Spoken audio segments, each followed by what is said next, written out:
For a movie about dolls made out of plastic, Barbie shows an unexpected heart and humanity. If you were thrown by the big themes in this story about toys, don't worry. We've got you. Warning, spoilers for Barbie ahead. Barbie begins with Margot Robbie's Barbie in Barbieland, the fantastical, pastel-colored feminist utopia, and home to every Barbie who has ever lived. There's also Issa Rae's President Barbie, Neff's Drive, Barbie, Alexandra Shipp's Author Barbie, and so many others. There are Kens too. They're all named Ken, including Ryan Gosling's Ken. Every day, Barbie has the best day of her life, while Ken just hopes Barbie will look his way. In Barbieland, Barbies are just being Barbie, building one another up with praise and support and love, while Kens pine on the outskirts, trying to outshine one another in the hopes of getting some attention or respect. It's a never-ending cycle, but one day, Robbie Barbie's idyllic little routine begins to crumble with strange, unfamiliar symptoms. Barbie discovers the issues she's facing, including cellulite and pervasive thoughts of death.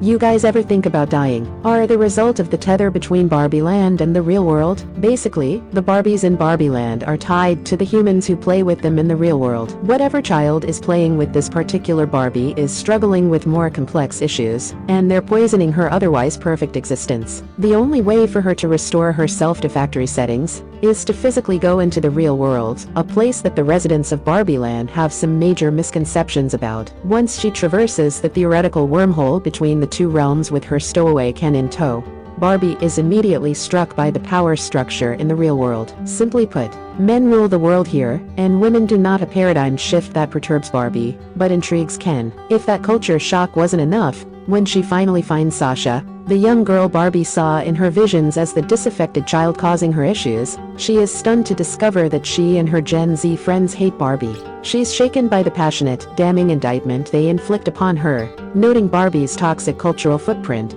crass consumerism, and noxious effect on beauty standards, and, by extension, women's mental wellness over half a century. At her lowest point, Barbie is kidnapped by Mattel agents at the order of their CEO. Everyone at Mattel just wants Barbie to get back in a box and teleport back home. Ken isn't something we're worried about, but soon, her and Ken's presence has the same effect on the real world Sasha's cynicism has had on Barbie. Barbie flees, and is saved by Sasha's mother, Gloria, a Mattel employee who is revealed to be the real cause of Barbie's plight. She had been playing with her and her daughter's old dolls, in an attempt to reconnect with her grouchy, disaffected child. Barbie convinces them to join her back in Barbieland, hoping the paisley majesty of her home will inspire Sasha to be less jaded, and to stop hating Barbie as a cultural icon. Perhaps it'll help repair Sasha and Gloria's relationship in the process, and, at least on a smaller scale, fulfill some of the destiny Barbie had thought already was cemented before her unfortunate sojourn to the real world. When they actually make it back to Barbieland,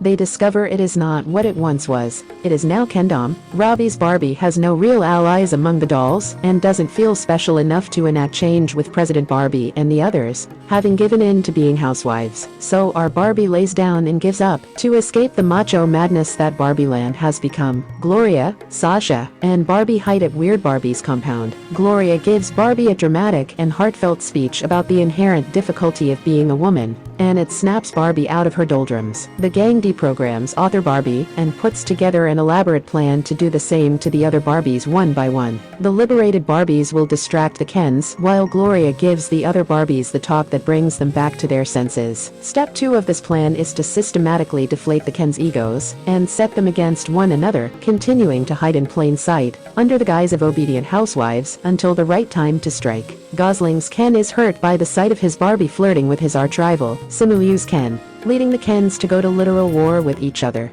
The initial violence and brutality don't last for very long, though. Ken's solo song, "I'm Ken," seems to strike a chord within all the other Kens, as their dance fighting becomes something more collaborative. In spite of themselves, they've stumbled upon the solidarity and brotherly love their short-sighted existences had been missing out on this entire time. The war now over, Barbieland reverts to normal, with some added concessions for the Kens. When Barbie first gets to the real world, she's horrified to discover its patriarchal structure. Ken, however, isn't scared of it. He's elated. After getting a bunch of library books about the patriarchy from the library, he fails to get an important job for the simple reason he is a man. But I'm a man, but not a doctor. Can I talk to a doctor? You are talking to a doctor. Ken thus decides that the real world is doing patriarchy wrong, and he needs to take those ideas somewhere new to fully realize them. So he functionally takes over Barbieland, teaching all the other Kens to subjugate their respective Barbies. They turn the dream houses into man caves. The choreographed disco parties become acoustic guitar covers of Matchbox 20's Push. The Kens convince every Barbie to stop being a girl boss and just pass her boy a brewski. The Kens throw out the Constitution and corrupt everything Barbieland once was, much to Barbie's chagrin when she returns with Gloria and Sasha. Once the Barbies distract the Kens to reinstate their constitution and return Barbieland to its former splendor,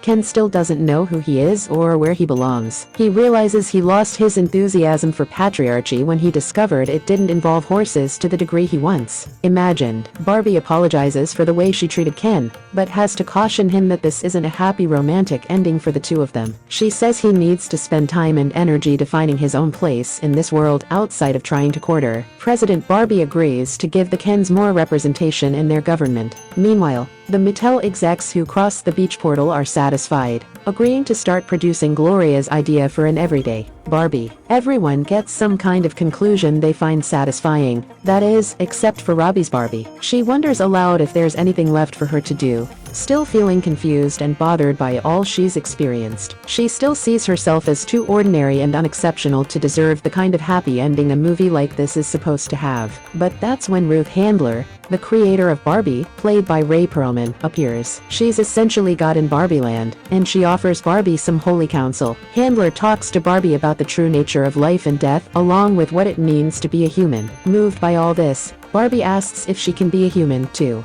But after all she's endured on this quirky adventure, she finds she already is. In the film's final moments, Barbie goes with Gloria and her family to some important event, with the tenor of the scene suggesting this will be her first day at her first human job, perhaps a gig working at Mattel as a creative. Her earlier monologue implied that could be on the horizon, but for the film's final joke, her destination is revealed to be a gynecologist's office. Here I go. At numerous points in the film, characters including Mattel's CEO, Weird Barbie, and Ruth, the creator, offer up crucial pieces of lore, laden with a burning necessity for follow-up questions, only to hand-wave them away. So when the film concludes with Barbie turning from a doll to a real human being, Ruth's phrasing implies that this last climactic moment wasn't alchemy, but rather the final act of a transformative character arc. Barbie goes from being a one-dimensional and idealized toy whose world has never known struggle, contradiction, or the finality that defines a human life, to becoming a thinking and feeling entity who endures the full spectrum of existence, all in a single day.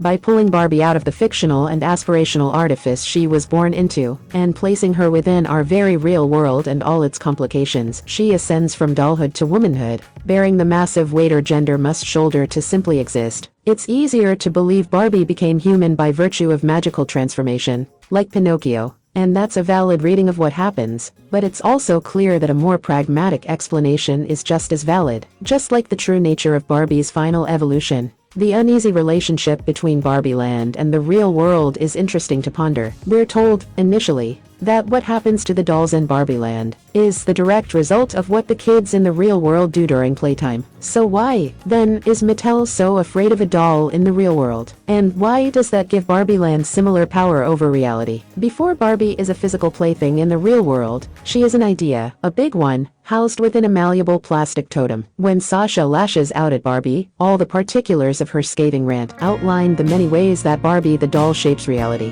The doll has become an ideal that, on some level, flesh and blood women must be compared to. How can you compete with an object designed to be perfect when you're a human being who is, by nature, imperfect? We shape pop culture, but we imbue art and products with the power to shape us too. So, of course, the figures scrubbed clean of all our ungainly humanity bounce right back at us, reshaping the world as we know it in ways surprising and previously unimaginable. It's also why the ideas Ken brings back from the real world wreak so much havoc on Barbieland. Barbieland's idyllic paradise is informed entirely by a fragile barricade of lofty tenets, utterly undone the moment they come into contact with contradictory concepts from the broken world that initially birthed them. Barbie, miraculously, is able to expand upon the reflexive nature of the dream and the dreamer, neither knowing who is truly asleep. Ideas live forever, Given director Greta Gerwig's unbridled enthusiasm for the brand and the film's commercial success thus far, sequels to Barbie are more a question of when rather than if.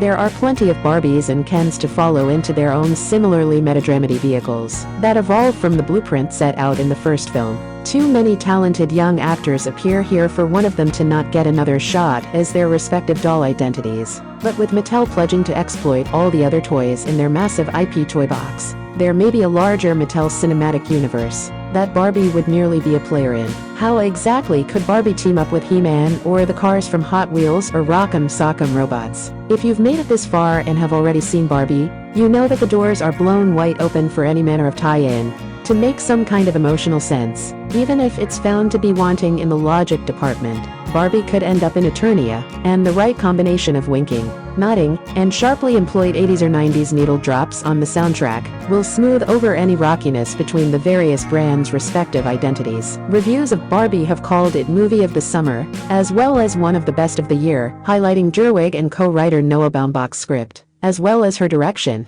But where will things go next? Robbie told Time, "It could go a million different directions from this point." Gerwig expressed enthusiasm about a potential Barbie franchise in an interview with Variety, but there are no solid plans. Whether or not Gerwig herself will return to the director's chair is a more difficult call, given the rumors around her and the Narnia universe over at Netflix. But a more tantalizing question is whether the Barbieverse will cross over with another toy-birthed franchise. This summer, we've already seen that Hasbro and Paramount's twin toy juggernauts G.I. Joe and Transformers are joining forces, and we know Mattel and Hasbro are buddy-buddy enough when it comes to mutually beneficial licensing opportunities. They're even planning a Barbie Monopoly game. Who's to say the real-world Barbie has entered isn't the same one with robots that turn into cars and stealth ninjas, working with independent military contractors to fight terrorism? Yeah, I'm confused about that.